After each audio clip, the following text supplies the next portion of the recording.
Olvida todo lo que te enseñaron en las clases de geografía y todo lo que viste en los folletos azucarados de las agencias de viajes. Porque Canadá no es un país de jarabe de arce, jugadores de hockey educados y un sonriente Justin Trudeau. Es una gigantesca alucinación helada, completamente deshabitada, que por algún absurdo y monstruoso malentendido se considera parte del G7, cuando en realidad no es más que el segundo territorio más grande del planeta Tierra, un lugar que simplemente no está diseñado para la supervivencia de organismos biológicos. Si miras el mapa del mundo, verás una enorme mancha rosada suspendida sobre América, como una espada de Damocles. Pero la verdad es que ese país no existe en el sentido que solemos entender. Es un decorado colosal, detrás del cual solo hay vacío, silencio y permafrost eterno. Porque si quitamos esa delgada y miserable franja de tierra a lo largo de la frontera con Estados Unidos, de apenas 160 kilómetros de ancho, donde el 90% de la población se apiña en pánico intentando calentarse con el calor del vecino del sur, lo único que queda es un desierto infinito, hostil y letal de hielo, piedra y abedules enanos. Un lugar donde, en 1000 kilómetros, no encontrarás a nadie, salvo un oso polar hambriento que no te ve como ciudadano de un país democrático, sino como un almuerzo cálido envuelto en un abrigo. Imagina la magnitud de esa soledad. Puedes subirte a un avión en Halifax, volar hacia el oeste durante 6 horas, y bajo el ala verás siempre la misma imagen: bosque, lago, otra vez bosque, otra vez lago, y así hasta el infinito, hasta que tu mente empiece a deshacerse al comprender su propia insignificancia frente a esta indiferencia absoluta. Y es precisamente aquí, en este silencio ensordecedor, donde se esconde el principal secreto de la psique canadiense. Silencio. Porque cuando vives en el ático del planeta, donde en invierno la temperatura cae hasta los -50 grados Celsius y el sol simplemente se niega a salir durante meses, no puedes ser agresivo, no puedes ser hostil. Estás obligado a ser amable, porque la amabilidad aquí no es etiqueta, es instinto de supervivencia. Es la única forma de no volverte loco en una celda de hielo del tamaño de un continente. Estamos acostumbrados a pensar en Canadá como una extensión aburrida y segura de Estados Unidos, como un país donde el evento más dramático es que tu equipo pierda la copa de la NHL. Pero esa es una mentira que nos han repetido durante décadas. Porque en realidad es un campo de pruebas extremo, donde la naturaleza pone al ser humano a prueba todos los días, intentando arrojarlo al océano o congelarlo hasta convertirlo en una estatua de vidrio. Y esos 38 millones de personas, dispersos en un territorio más grande que toda Europa, viven en un estado de asedio permanente, aislándose de la naturaleza salvaje con ventanas de doble acristalamiento, calefacción central y una ilusión de control. ¿Crees que sabes lo que es el frío? Te equivocas. No lo sabes. Hasta que sientes cómo el viento de la bahía de Hudson atraviesa tu chaqueta más cara de Canada Goose, como si fuera papel, y congela el líquido en tus ojos en cuestión de segundos, obligándote a llorar lágrimas de hielo. Y en ese momento entiendes que todos los logros de la civilización, todos esos rascacielos de Toronto, toda esa atmósfera acogedora de las cafeterías Tim Hortons, no son más que una fina capa de moho sobre el cuerpo de una bestia gigantesca y antigua que simplemente duerme. Pero que en cualquier momento puede despertar, sacudirse las ciudades y las carreteras y devolver esta tierra a la era glacial a la que, en esencia, pertenece. Canadá es un país de paradojas. Un gigante económico conectado a una vena de materias primas, un paraíso multicultural construido sobre los huesos de los pueblos originarios, de los que aquí se habla en voz baja y con incomodidad. Un lugar donde la vivienda más cara del mundo convive con territorios donde el ser humano no ha puesto un pie desde el Paleolítico. Y ahora no vamos a recorrer las postales de Banff ni las calles brillantes de Vancouver. Vamos a abrir este continente como una lata, para ver qué hay dentro de esta utopía social perfectamente empaquetada. Recorreremos la autopista transcanadiense, la única arteria que mantiene unida esta colcha de retazos, evitando que se desmorone. Nos adentraremos en las arenas bituminosas de Alberta, donde el dinero se fabrica a partir del barro y el medio ambiente se destruye con una escala que haría envidiar a cualquier villano de las películas de James Bond. Veremos Quebec, ese enclave francés caprichoso que detesta el idioma inglés y sueña con divorciarse, pero nunca termina de hacer las maletas. Entenderemos por qué los canadienses intentan desesperadamente demostrarle al mundo que no son estadounidenses, aunque beban la misma cola, vean las mismas películas y conduzcan los mismos coches. Bienvenido al país que no existe. Bienvenido a la gran nada blanca. Bienvenido a Canadá, el país más subestimado, más extraño y quizá más inquietante del primer mundo. Un lugar donde la comodidad no es más que una máscara que cubre el rostro del miedo primitivo ante la inmensidad del espacio.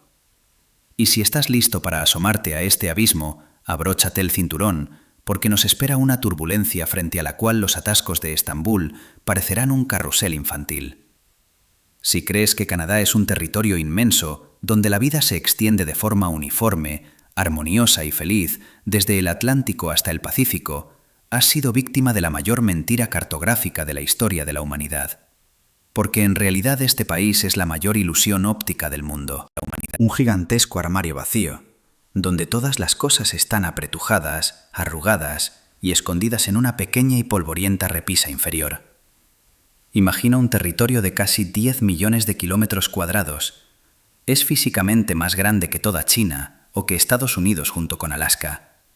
Pero el 90% de la población de esta colosal y sobredimensionada imperio se ha encerrado voluntariamente en una estrecha y miserable franja de tierra de apenas 160 kilómetros a lo largo de la frontera sur, pegados a Estados Unidos como si fuera un radiador gigante del que depende su frágil y temblorosa existencia. Todo lo que queda al norte de esa línea imaginaria de confort no es un país, es un cementerio geológico. Es una zona muerta conocida como el escudo canadiense, un colosal fragmento de roca precámbrica que perdió toda su capa fértil durante la implacable era glacial y que hoy es una extensión de millones de kilómetros cuadrados de granito desnudo y sin vida, atravesado por millones de lagos sin nombre. Un lugar donde es imposible cultivar la tierra, trazar una carretera decente o construir una ciudad sin antes dinamitar millones de toneladas de roca. Miras el mapa y ves provincias con nombres orgullosos y sonoros como Ontario o Quebec, pero la realidad es que el 80% norte de esas provincias está total y absolutamente deshabitado. Es un agujero negro que devora la luz, el sonido y las ambiciones humanas. Un lugar donde la densidad de población no se mide en personas por kilómetro cuadrado, sino en kilómetros cuadrados por cada geólogo perdido o por cada leñador ermitaño que ha perdido la razón. Detente a pensar en estas cifras. En todo este país colosal viven apenas unos 40 millones de personas. Eso es menos que en una sola megaciudad de Asia o en el estado de California. Es poco más que un error estadístico. Y además, la mitad de todos esos canadienses vive en un único corredor entre la ciudad de Quebec y Windsor, formando una diminuta isla superpoblada de civilización en medio de un océano infinito de naturaleza salvaje y agresiva. Y si sales de esa islita hacia el norte, la civilización termina con una brusquedad tal que parece que alguien arrancó el enchufe de la pared. La autopista transcanadiense es el único y miserable hilo de asfalto tendido a lo largo de 8.000 kilómetros a través del continente. No es un triunfo de la ingeniería, es un grito de desesperación. Es una cicatriz fina y sangrante sobre el cuerpo de un monstruo, por la que los camioneros avanzan durante días en un trance hipnótico profundo, mirando fijamente la interminable y opresiva muralla de abetos negros. Y saben perfectamente que, si el camión se avería allí en una noche fría de invierno, la siguiente alma viviente quizá no aparezca hasta la primavera, cuando los osos grizzly hambrientos lleguen para terminar lo que quede del conductor congelado. Y si por milagro logras escapar de esa trampa de granito y entras en las praderas, en algún lugar de Saskatchewan o Manitoba, la naturaleza simplemente cambia de instrumento de tortura. En vez de la claustrofobia del bosque cerrado e impenetrable, recibirás la agorafobia de una llanura absoluta, enloquecedora, donde la tierra es plana como una mesa de billar durante 1000 kilómetros en todas direcciones. Tu mirada se desliza hasta el infinito, sin encontrar ni una sola colina a la que aferrarse. Por eso los conductores pierden la razón ante tanta monotonía. Se quedan dormidos con los ojos abiertos y salen disparados hacia las cunetas, porque el cerebro humano, sencillamente, no está biológicamente preparado para procesar una cantidad tan descomunal de nada. Y dime, por favor, ¿cómo se supone que vas a unir y hacer sentir como una sola nación a personas que viven en Vancouver, donde los cerezos florecen casi todo el año y los hipsters beben lates con leche de soya, junto a los duros obreros de Alberta, empapados de petróleo, que conducen enormes camionetas, y junto a los pescadores deprimidos de Terranova, separados del resto del país no solo por un océano helado, sino también por siglos de incomprensión cultural y aislamiento económico? La respuesta es tan simple como cínica. De ninguna manera. Las provincias canadienses no son estados de un país monolítico, son reinos feudales separados, enfrentados entre sí, unidos apenas por el fino y oxidado hilo del ferrocarril Canadian Pacific, construido en el siglo XIX sobre los huesos de obreros chinos que hacían volar rocas imposibles con las manos desnudas por unas monedas miserables, solo para que el Imperio Británico pudiera marcar el mapa con arrogancia y decir: «Miren, hemos unido los océanos», cuando en realidad lo que hicieron fue abrir un túnel sangriento a través de un infierno de hielo. Ese ferrocarril es la única columna de acero que impide que el país se desintegre en fragmentos independientes. Pero hasta esa columna cruje y gime bajo el peso de este espacio insoportable y absurdo. Y volvamos a ese famoso escudo canadiense. Ocupa casi la mitad del país, y sí, está repleto hasta el borde de oro, níquel, cobre, uranio y diamantes. Es un inmenso cofre del tesoro para las corporaciones transnacionales. Pero la paradoja, la burla del destino, es que vivir sobre ese cofre resulta físicamente imposible, porque no es más que una masa continua de roca sólida, cubierta por una fina y cruel capa de musgo, a la que durante el corto verano polar llegan miles de millones de moscas negras y mosquitos del tamaño de un gorrión, formando nubes vivas, densas y zumbantes, capaces de llevar a un alce adulto a la locura y al suicidio, chupándole la sangre hasta la última gota. Y en invierno, ese granito maldito se congela a tal profundidad que si mueres en algún asentamiento minero, ni siquiera podrán enterrarte como es debido, como a un ser humano, porque la tumba habrá que abrirla literalmente con dinamita. Ahora levanta la vista hasta la parte más alta del mapa, hacia Nunavut, los territorios del noroeste y Yukon, que ocupan 1/3 de toda la inmensa superficie de Canadá, casi 4 millones de kilómetros cuadrados. ¿Y sabes cuánta gente vive allí, desafiando ese silencio blanco? Poco más de 100.000 personas, repartidas en un territorio comparable a Europa Occidental e India juntas. Eso ya no es vacío, es un vacío absoluto, sonoro, cósmico. Es un lugar donde la naturaleza salvaje ha derrotado de forma definitiva e irreversible a la soberbia humana, donde las leyes de la lejana y acomodada Ottawa suenan como un chiste torpe y sin gracia, porque la única ley real allí es la temperatura exterior y el grosor del hielo en las carreteras de invierno.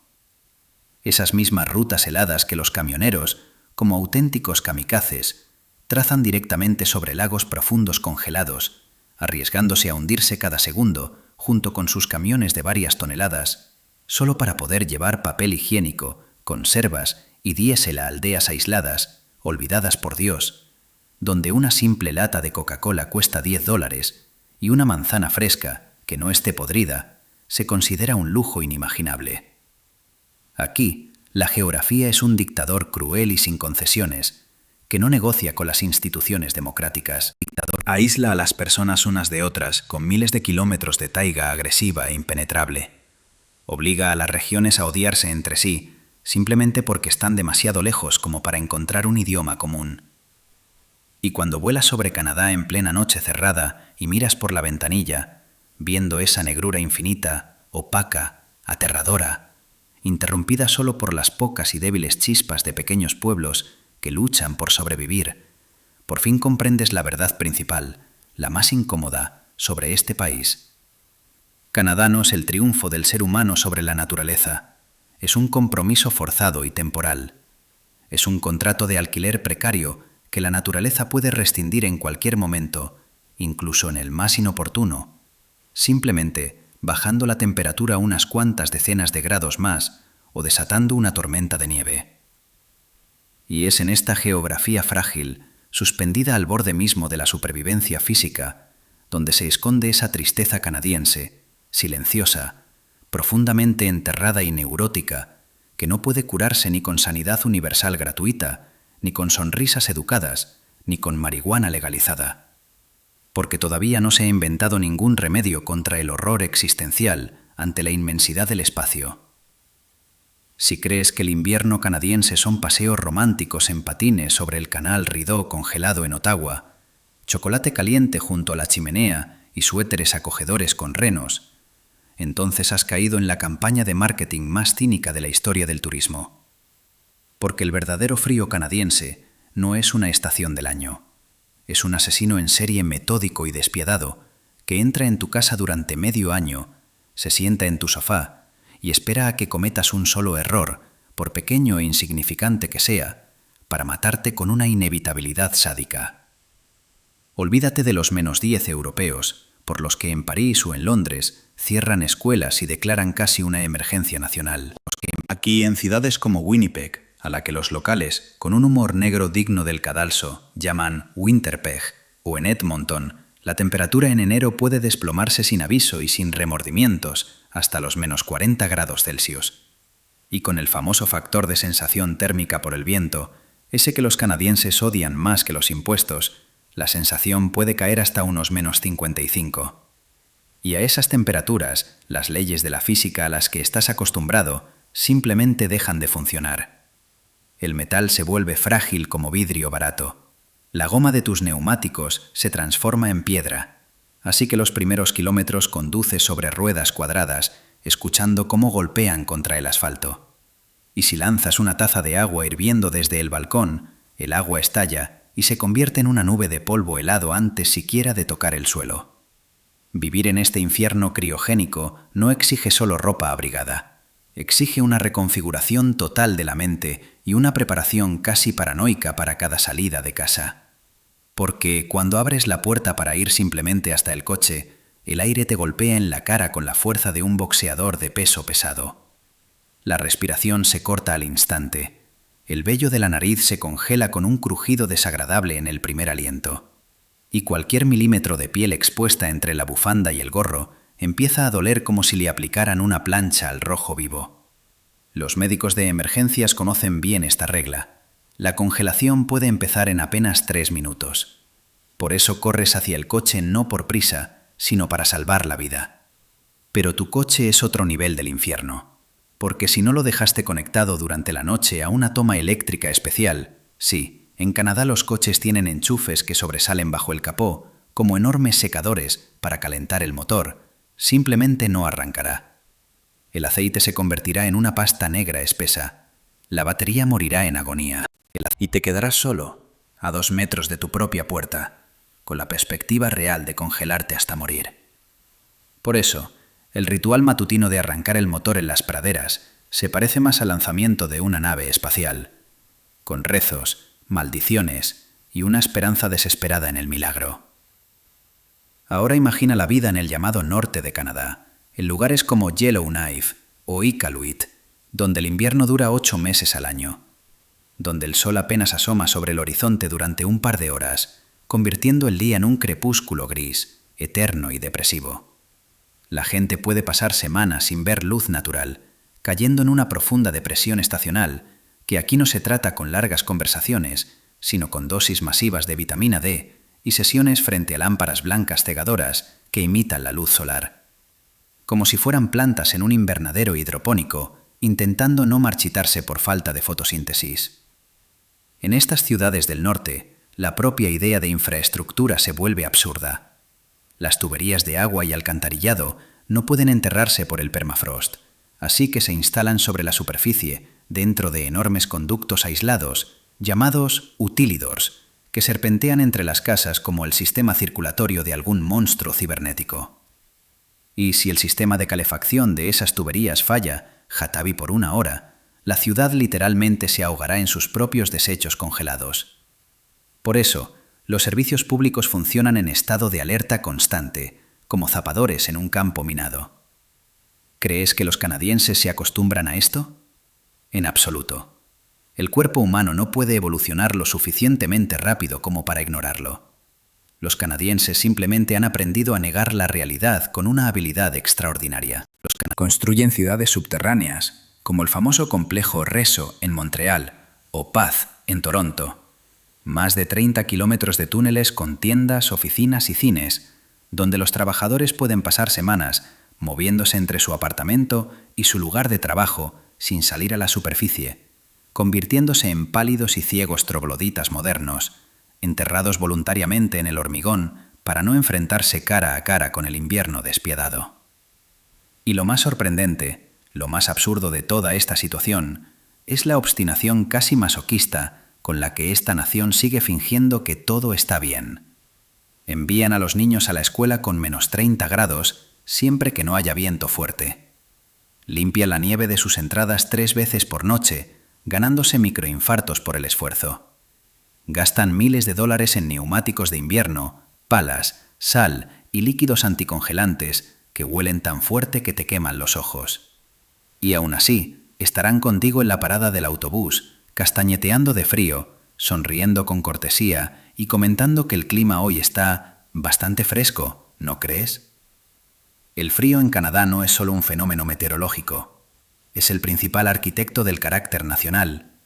Es ese maestro invisible y cruel que ha inculcado en la gente el sentido del colectivismo. Porque cuando tu vecino se queda atascado en un montón de nieve en una carretera desierta, no puedes simplemente seguir de largo. Estás obligado a detenerte y ayudarle a empujar el coche. No por nobleza, sino porque sabes perfectamente que mañana serás tú quien esté en su lugar. Y si nadie se detiene, te convertirás en una estatua de hielo antes de que llegue la ayuda. Esta batalla constante por cada grado de calor ha creado en los canadienses un estoicismo peculiar, una mezcla de orgullo y resignación. Les encanta quejarse del invierno, pero basta con que un estadounidense o un europeo diga que en Canadá hace demasiado frío para que reaccionen al instante, a la defensiva, protegiendo su prisión helada y afirmando que ese frío penetrante es precisamente lo que los hace especiales, resistentes, auténticos habitantes del norte. Aunque en el fondo, cada uno de ellos, raspando el hielo del parabrisas a las 6 de la mañana, sueña con un billete de ida a Florida o a México, lugares a los que millones de jubilados canadienses, los llamados snowbirds, escapan cada invierno, dejando a los jóvenes y a los menos afortunados con la dudosa tarea de sobrevivir en un país donde la naturaleza habla claro y sin rodeos. Vete de aquí, no eres bienvenido. Olvida los cuentos sobre la pacífica y caballerosa colonización de tierras salvajes por bondadosos colonos británicos y franceses, que supuestamente llevaron la civilización, cuentas de colores y hachas de hierro a salvajes ingenuos a cambio de pieles de castor y amistad sincera. Porque bajo esa gruesa capa azucarada de la imagen pacífica oficial de Canadá se esconde una herida histórica sangrante y putrefacta, capaz de hacer que cualquiera quiera lavarse las manos y no volver a mirar a los ojos a los sonrientes políticos de Ottawa. Cuando los europeos llegaron en sus barcos chirriantes a las costas de América del Norte, no descubrieron un continente vacío. Irrumpieron en un hogar donde, durante miles de años, vivían cientos de naciones soberanas: los Cree, los Inuit, los Haida, los Mi'kmaq, los Blackfoot, con lenguas complejas, rutas comerciales que cruzaban de océano a océano, confederaciones democráticas que, por cierto, inspiraron a los padres fundadores de Estados Unidos, y una filosofía de equilibrio con la naturaleza que hoy, al borde de un colapso ecológico, intentamos desesperadamente imitar en nuestras modernas comunidades ecológicas. Pero en lugar de un diálogo entre iguales, el imperio puso en marcha una fría y despiadada maquinaria burocrática de asimilación, decidida no solo a arrebatar la tierra, sino a borrar la propia identidad de esos pueblos, a extirpar al indio, como lo expresó el primer ministro John Alexander Macdonald. Y para lograrlo, Crearon un sistema cuya crueldad refinada no tenía nada que envidiar a las peores distopías del siglo XX. El sistema de internados, las llamadas Presidential Schools, un nombre que suena inofensivo, casi como un simple colegio con residencia, cuando en realidad eran auténticos campos de concentración para almas infantiles. Imagina el horror de una madre en una reserva. Llegan agentes armados de la Real Policía Montada de Canadá. Sí, esos mismos con uniformes rojos impecables y sombreros elegantes que tanto gustan en las postales, y bajo amenaza de prisión le arrebatan a su hijo de 5 años. Se lo llevan a cientos de kilómetros, a fríos edificios de piedra gestionados por la Iglesia Católica o Anglicana. Allí, el primer día, le cortan el pelo, le prohíben hablar su lengua materna, incluso en sueños. Le golpean con una regla en la cara por cada palabra que no sea en inglés. Le obligan a olvidar su nombre y le asignan un número, como si fuera ganado, no una persona. Y esto no es algo de un pasado remoto, ni de la Edad Media. La última de estas escuelas cerró, piénsalo bien, en 1996. Es decir, muchas de las personas que pasaron por ese sistema, que sufrieron abusos sistemáticos, físicos, psicológicos y, lo más terrible, sexuales, a manos de quienes se hacían llamar padres y monjas, siguen vivas hoy. Caminan por las calles de las ciudades canadienses con la mente destrozada, intentando ahogar ese trauma con alcohol barato y drogas. Porque nadie les enseñó a amar. Nadie les mostró cómo ser padres. Y esa cadena de dolor se transmite de generación en generación, convirtiendo muchas reservas actuales en zonas de desastre humanitario dentro del primer mundo. Lugares donde la tasa de suicidio entre adolescentes inuit es 11 veces superior al promedio nacional. Hace unos años, cuando con radares de penetración terrestre comenzaron a descubrir fosas comunes sin nombre en los terrenos de estos antiguos internados, cientos, luego miles de pequeños esqueletos de niños que murieron de tuberculosis, desnutrición o golpes, enterrados de noche como basura, sin avisar a sus padres. La Canadá próspera y políticamente correcta se estremeció de horror. Su imagen perfecta de país pacificador empezó a resquebrajarse. Las banderas en todo el país ondearon a media asta durante casi un año. Justin Trudeau lloró ante las cámaras, pidiendo disculpas en nombre del Estado. Pero esas lágrimas y las compensaciones multimillonarias no pueden devolver a quienes fueron borrados de la faz de la tierra en nombre de la construcción de una gran nación blanca. El gran paradojo es que la Canadá moderna intenta desesperadamente expiar su culpa. Antes de cada evento oficial, un partido de hockey, una conferencia universitaria, una reunión municipal, un presentador con gesto solemne recita lo que se conoce como reconocimiento territorial, declarando que estamos reunidos en las tierras tradicionales no cedidas de tal o cual pueblo indígena. Suena bien, suena progresista, pero en la práctica se convierte en una especie de teatro absurdo y cruel. Porque, mientras el gobierno reconoce verbalmente el robo de tierras, no tiene la menor intención de devolver ni un solo metro cuadrado de aquellos territorios donde ya se han construido centros comerciales, oleoductos o lujosos condominios en Toronto. Esa declaración se convierte en un ritual vacío, en una indulgencia para la conciencia del ciudadano blanco que quiere dormir tranquilo en una casa construida sobre tierra robada. Y mientras en las grandes ciudades se debaten conceptos de moda como la descolonización y se conceden subvenciones al arte indígena, en decenas de reservas del norte del país, en un miembro del G7 que presume de poseer el 20% del agua dulce del planeta, la gente sigue obligada a hervir el agua del grifo simplemente para no morir de una infección intestinal. Viven en casas abarrotadas, cubiertas de moho negro, construidas con materiales baratos por contratistas sin escrúpulos. Pagan $20 por una col en la única tienda en cientos de kilómetros a la redonda. Y muestran al mundo una verdad incómoda. En Canadá existen dos realidades paralelas que nunca llegan a cruzarse. Uno, saciado, educado y con un iPhone en el bolsillo. Y el otro, luchando desesperadamente por sobrevivir sobre las ruinas de su propia cultura, triturada en nombre del progreso. Y es precisamente esa culpa oculta, reprimida, ese esqueleto nacional en el armario del tamaño de un continente, lo que hace que el multiculturalismo canadiense sea tan tenso, tan artificial y tan frágil. Porque es imposible construir una sociedad realmente honesta sobre una base de niños robados y tratados olvidados. Olvida el crisol de Estados Unidos, donde cada inmigrante, ya sea de Irlanda, Nigeria o Vietnam, debe arrojar su identidad anterior a ese caldero ardiente, jurar lealtad a la bandera de las barras y estrellas, aprender inglés sin acento y en una generación convertirse en un estadounidense perfecto. Porque Canadá ha inventado un experimento completamente distinto, inquietante en su vacío posmoderno. Decidió convertirse en un país que oficialmente, a nivel constitucional y casi como una religión de Estado, declara: ven aquí y sigue siendo exactamente quien eras en tu país, porque nosotros no tenemos un hogar, no tenemos un núcleo.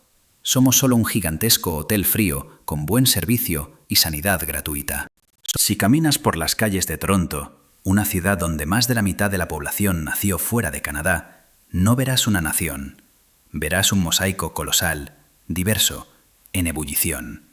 Un gigantesco patio de comidas del tamaño de una metrópolis, donde indios con turbante juegan al críquet en los parques, donde los chinos construyen ciudades enteras en suburbios como Markham, con sus propios letreros, bancos y restaurantes donde nadie habla inglés, donde somalíes atienden sus tiendas en Jane Street y enfermeras filipinas corren hacia el turno de noche.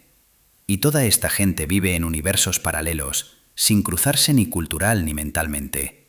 Solo los une una cosa: un pasaporte rojo con un escudo dorado y una hoja de arce, obtenido tras 3 años de residencia y un examen absurdo sobre la historia de un país que, en el fondo, nunca han llegado a sentir como suyo. El multiculturalismo canadiense no es solo tolerancia, es una esquizofrenia institucional llevada al extremo. Porque cuando el primer ministro Justin Trudeau declara al mundo que Canadá es el primer estado posnacional, no está bromeando. Está orgulloso de que en este país no exista una cultura dominante, ni una identidad central, ni un relato común, más allá de un gesto educado al vecino en el ascensor y una disculpa por el clima. Y eso crea una paradoja inquietante. Ser canadiense significa no ser nadie en concreto.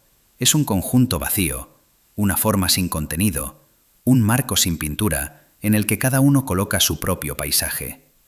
¿Crees que esto es la sociedad ideal del futuro, sin racismo ni conflictos? Te equivocas.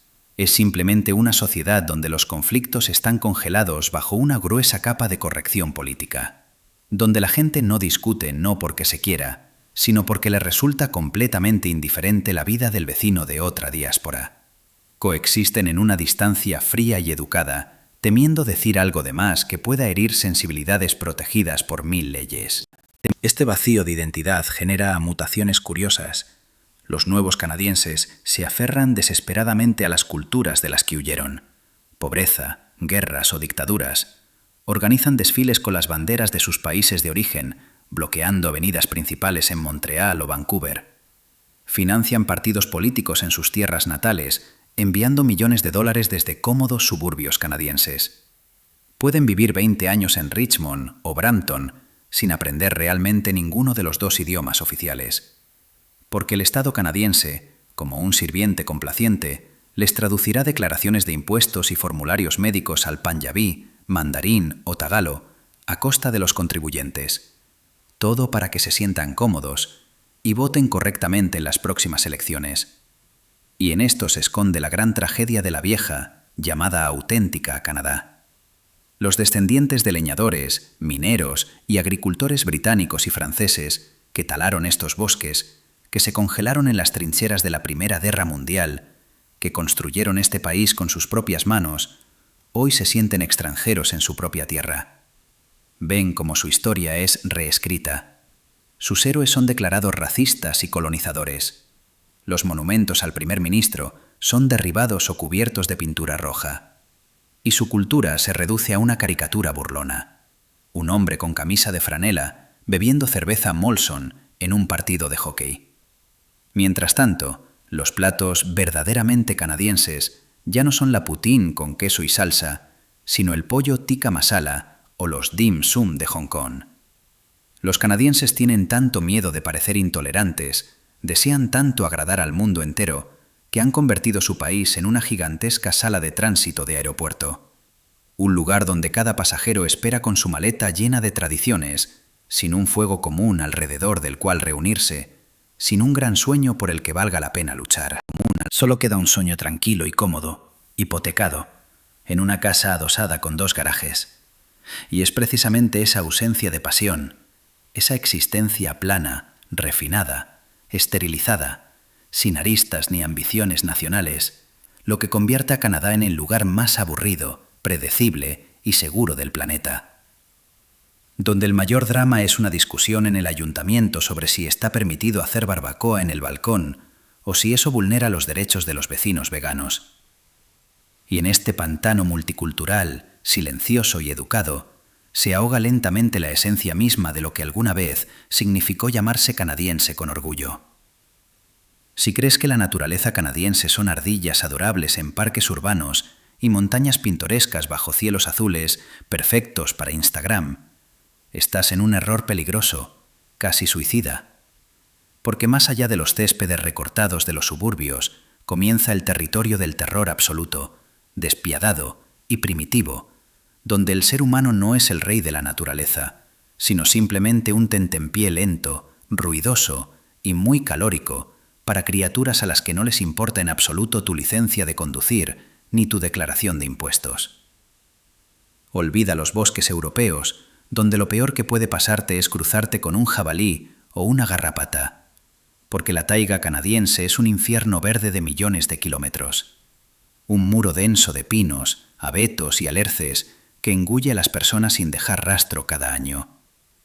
Es un laberinto infinito e impenetrable, donde las brújulas pierden el sentido por las anomalías magnéticas del escudo canadiense, donde no hay cobertura, no hay carreteras, no hay esperanza de rescate si te tuerces un pie a tan solo 5 kilómetros de la autopista.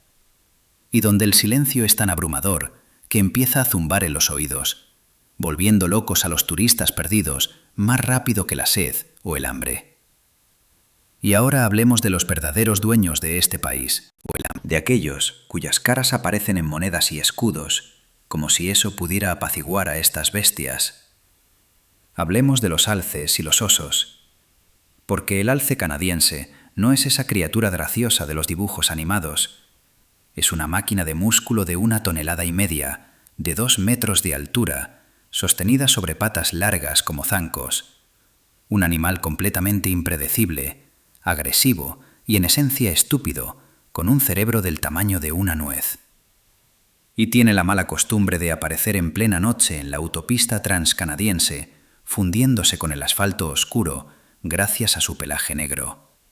Y cuando tu coche impacta contra esas patas largas y delgadas, el cuerpo del alce sale disparado directamente a través del parabrisas, entrando en el habitáculo y arrancándote la cabeza como si fuera mantequilla, convirtiendo el vehículo en una masa sangrienta.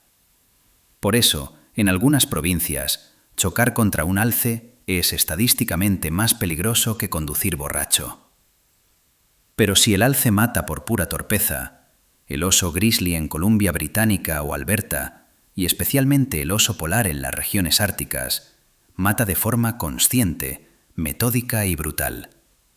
Porque para ellos eres simplemente carne sobre 2 patas, torpe, invadiendo su territorio de caza. Y cuando un grizzly de media tonelada, capaz de correr como un caballo, se levanta sobre sus patas traseras, tapando el sol, y luego, con un solo golpe de su garra, capaz de atravesar la puerta de un todoterreno, te arranca el cuero cabelludo, entiendes que todas esas conversaciones sobre la armonía con la naturaleza no eran más que ingenuas fantasías de urbanitas. En ciudades del norte como Churchill, en la provincia de Manitoba, los osos polares no son una rareza exótica, son una pesadilla cotidiana. La gente no deja abiertas las puertas de sus coches y casas por confianza en los vecinos, sino para que cualquiera pueda refugiarse dentro en caso de encontrarse con un depredador de 3 metros patrullando las calles en busca de basura, o de un niño distraído. Y en esa ciudad existe incluso una cárcel para osos polares. Allí los encierran por mala conducta antes de sedarlos y trasladarlos en helicóptero de vuelta a la tundra, lejos de los asentamientos humanos. Y eso no es todo. Añade a esto lobos, pumas que pueden atacar a corredores en los parques de Vancouver. Añade miles de millones de moscas negras, tábanos y mosquitos que en primavera emergen de pantanos y lagos, formando nubes zumbantes, densas y sedientas de sangre, capaces de matar a un ciervo pequeño, cubriéndole los ojos y las fosas nasales. Y entonces entenderás por qué los canadienses aman tanto el aire acondicionado y las terrazas acristaladas. Canadá posee el 20% de todas las reservas de agua dulce del mundo. Hay más lagos en este país que en todos los demás juntos. Suena a riqueza, a un regalo de los dioses. Pero en realidad, esa agua es una maldición. Divide la tierra en millones de islas imposibles de atravesar. Convierte la construcción de cualquier carretera en una pesadilla logística llena de puentes. Cada primavera se desborda, inundando ciudades enteras en Manitoba y Quebec, obligando a la gente a luchar contra el barro, el moho y las compañías de seguros. Y si miras este país desde el aire, se vuelve evidente. El ser humano aquí es solo un parásito molesto en el cuerpo de un ecosistema gigante, frío e indiferente, que nos tolera únicamente mientras permanecemos dentro de nuestras reservas de hormigón y no nos adentramos en el bosque. Porque en el momento en que cruzas el límite del asfalto y entras en la espesura, el contrato se rompe. La civilización termina. Y empiezan a regir las leyes de la cadena alimentaria, donde, para tu sorpresa y horror, no ocupas el lugar más alto. Si crees que la economía canadiense se sostiene gracias al jarabe de arce, la madera ecológica, las startups innovadoras de Toronto o la producción de esas chaquetas con el círculo rojo en la manga, estás profundamente equivocado. Porque bajo la fachada verde, progresista y obsesionada con el medio ambiente, se esconde uno de los monstruos extractivos más sucios, despiadados y voraces del planeta. Un monstruo cuyo corazón no late en centros tecnológicos, sino en las canteras tóxicas y radiactivas de la provincia de Alberta. Olvida las elegantes plataformas petroleras de Arabia Saudita o Texas que extraen el oro negro con precisión. Aquí, en el norte de Canadá, en la región de Athabasca, el petróleo no fluye. Se encuentra en forma de una masa espesa, negra y maloliente, mezclada con arena y arcilla. Y para extraer ese llamado petróleo de arenas bituminosas, los canadienses tienen que, literalmente, arrancarle la piel a su propio país. Imagina la escala de este infierno industrial. Un territorio del tamaño de Inglaterra, donde antes se extendía la taiga virgen, ha sido talado, dinamitado y excavado sin piedad por excavadoras gigantes del tamaño de edificios de 3 plantas. Estas máquinas cargan esa tierra venenosa en camiones colosales, del tamaño de pequeñas naves espaciales. Todo para luego procesar esa masa con enormes cantidades de agua dulce y gas natural, liberando tal volumen de gases de efecto invernadero que bastaría una mirada desde un satélite para provocar un infarto a cualquier activista ambiental. Las arenas petrolíferas de Alberta constituyen la tercera mayor reserva de petróleo del mundo. Son, literalmente, billones de dólares enterrados bajo la tierra helada.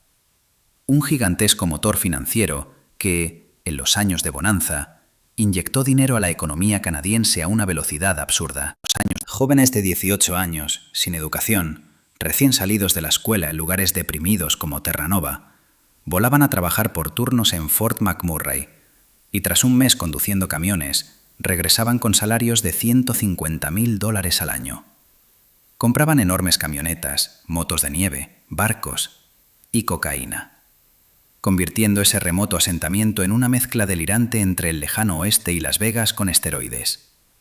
Pero el gran paradojo de la riqueza canadiense es que el país siente una vergüenza casi patológica por su propio dinero. Sufre una especie de síndrome del impostor a nivel nacional. Porque cuando tienes un gobierno que en las cumbres internacionales habla en voz alta sobre energías limpias y tasas de carbono, mientras en casa, discretamente, concede licencias para nuevos oleoductos a través de tierras indígenas, se crea una disonancia profunda. No verás en Canadá el lujo ostentoso de Dubái o Moscú. No hay inodoros de oro ni desfiles de superdeportivos. Porque presumir de riqueza aquí es un pecado social imperdonable. Un mal gusto que se castiga con el ostracismo silencioso. El millonario canadiense no compra un Ferrari rojo para circular por las carreteras heladas de Toronto. Compra un discreto Volvo o Subaru gris. Viste ropa sencilla, sudaderas gastadas. Vive en una casa que parece idéntica a la de su vecino dentista, solo que está 100 metros más cerca del lago. Y teme profundamente que alguien descubra cuánto dinero tiene. Porque en este país existe un sistema fiscal progresivo brutal que puede quedarse con hasta el 50% de sus ingresos, actuando como un Robin Hood moderno que redistribuye esas ganancias del petróleo en sanidad gratuita, ayudas sociales y subsidios para esas mismas provincias deprimidas que, irónicamente, detestan esa industria. Y es precisamente aquí, en la intersección entre ecología y economía, donde se abre la grieta más profunda y dolorosa de la Canadá moderna. Las provincias occidentales, Alberta y Saskatchewan, que trabajan en el barro y el frío para generar riqueza real y sostener al país, sienten un resentimiento profundo hacia las provincias del este, como Ontario y Quebec. Allí se concentran los políticos, burócratas y activistas medioambientales que recaudan ese dinero mediante impuestos, mientras desprecian a los trabajadores del oeste, calificándolos de ignorantes y destructores del planeta. Este estado esquizofrénico, donde la mano derecha intenta estrangular a la izquierda. Canadá quiere ser un líder mundial en la lucha contra el cambio climático, pero entiende perfectamente que si mañana cierra sus arenas petrolíferas, su economía simplemente se desplomará en el abismo. El dólar canadiense se convertirá en papel sin valor y su tan alabado sistema de bienestar social estallará como una burbuja. Por eso continúan jugando a este juego hipócrita. Construyen oleoductos bajo la sombra de la noche y se disculpan por ello durante el día. Ganan miles de millones con petróleo sucio, pero invierten ese dinero en carriles bici y en investigación de energía solar, intentando comprar su propia conciencia frente a las generaciones futuras. Y esta guerra económica silenciosa, oculta bajo una gruesa capa de cortesía, dentro de una sola nación, hace que el federalismo canadiense sea increíblemente frágil, listo para resquebrajarse ante cualquier caída seria del precio del petróleo.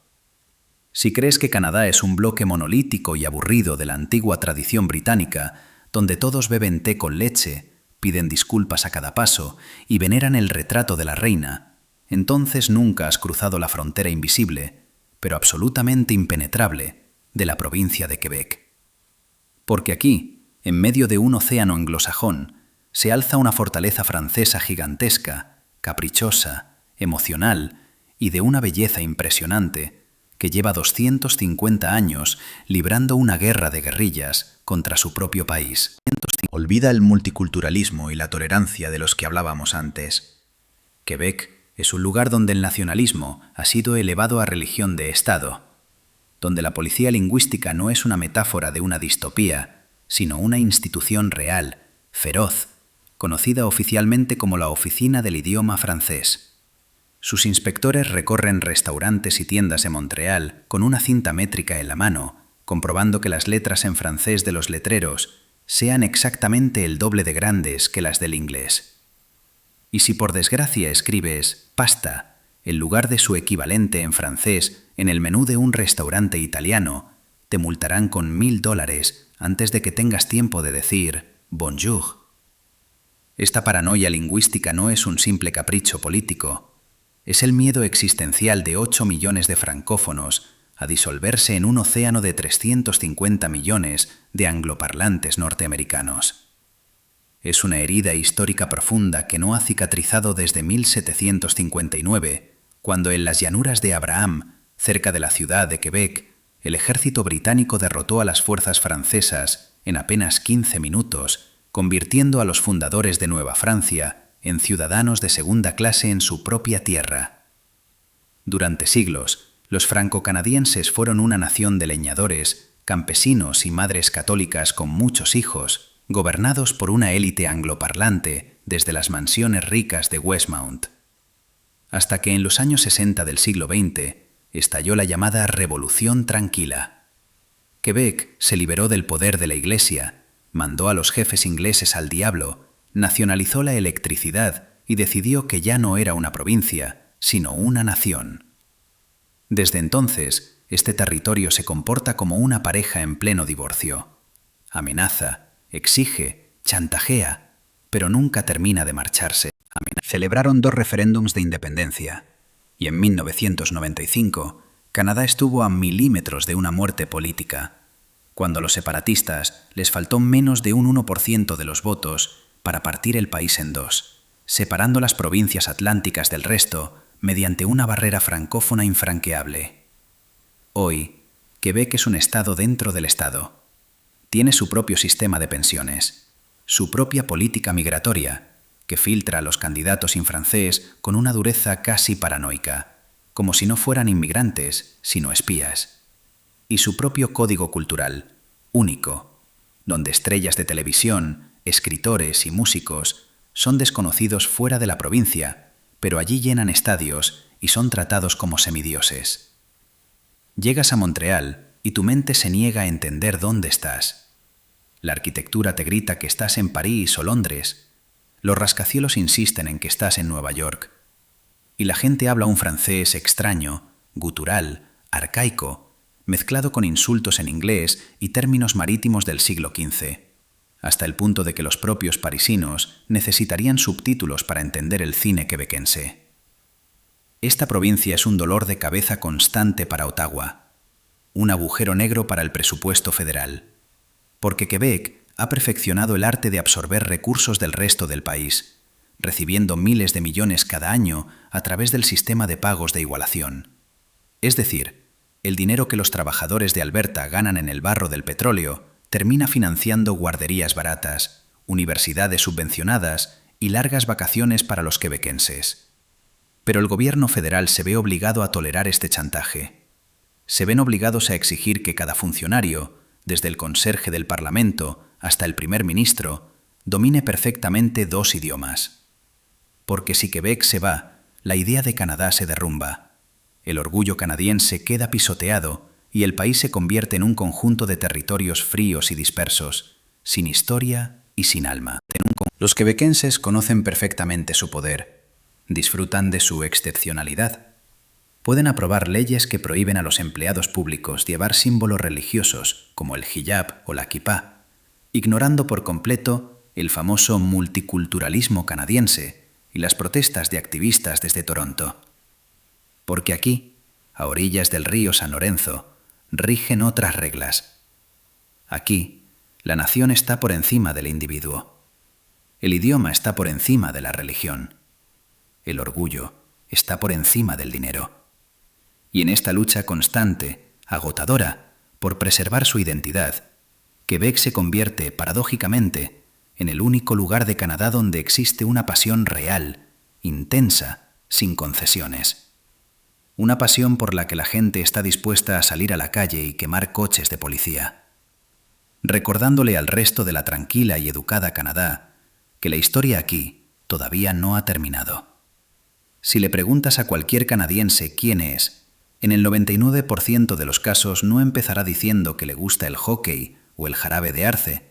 Dirá, no soy estadounidense.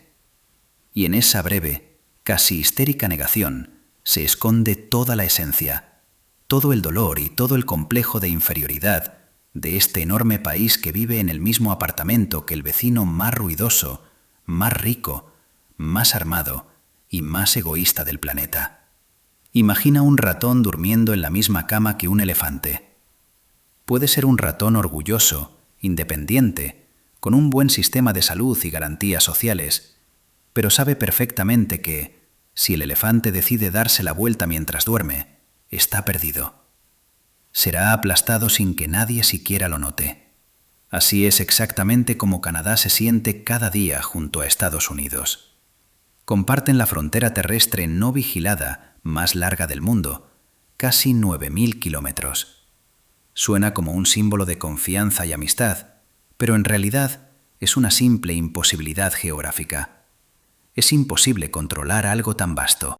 Y a través de esa grieta, fluye hacia el norte la cultura estadounidense, los productos estadounidenses, el dinero estadounidense y, lo más inquietante, los problemas estadounidenses.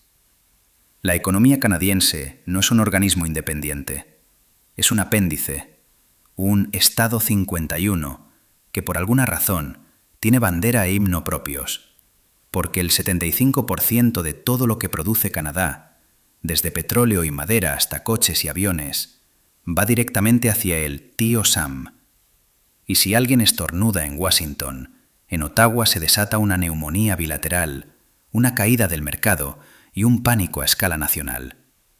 Entras en un supermercado canadiense y ves las mismas marcas de cereales, las mismas papas fritas, los mismos refrescos que en Ohio o Texas. Enciendes la televisión y ves los mismos éxitos de Hollywood, las mismas series, las mismas noticias sobre Trump o Biden, que los canadienses discuten con más pasión que sobre su propio y aburrido primer ministro. Y esta ocupación cultural es tan total, tan profunda, que el gobierno se ve obligado a imponer leyes de cuotas de contenido canadiense en radio y televisión, obligando literalmente a los presentadores a poner música de artistas locales como Nickelback o Celine Dion, solo para recordar a la gente en qué país vive.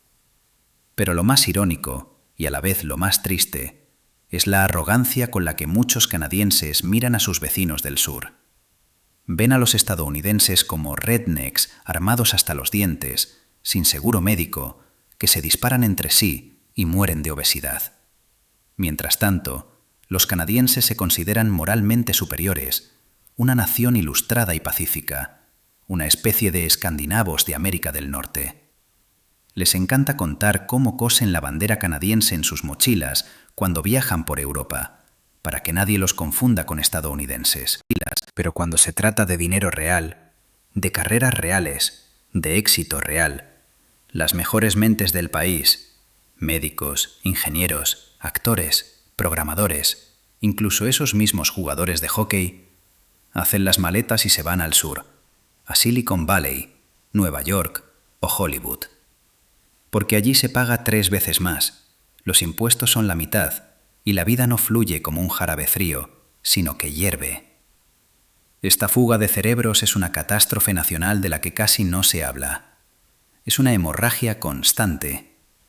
Canadá invierte miles de millones en educar gratuitamente a sus ciudadanos, forma talento, y luego simplemente se lo regala a Estados Unidos, a cambio de una vaga sensación de superioridad moral y del orgullo de decir que ese genio exitoso, en realidad, nació en Saskatchewan.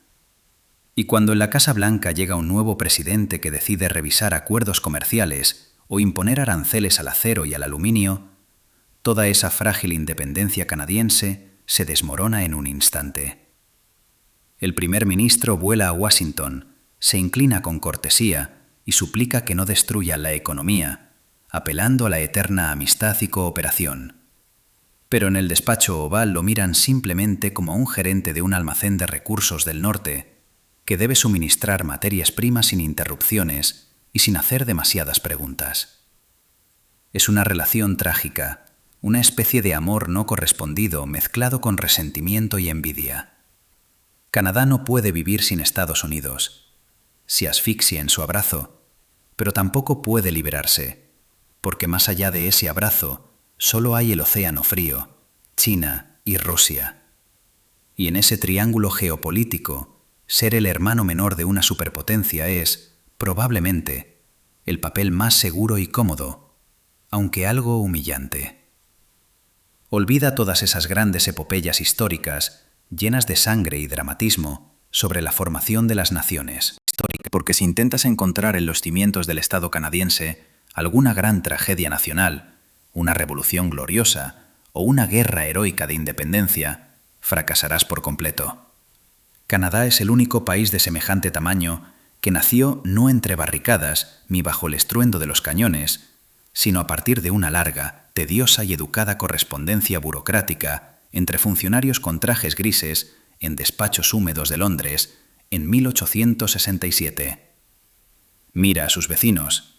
Estados Unidos forjó su patriotismo agresivo en una brutal guerra civil donde hermanos mataban a hermanos.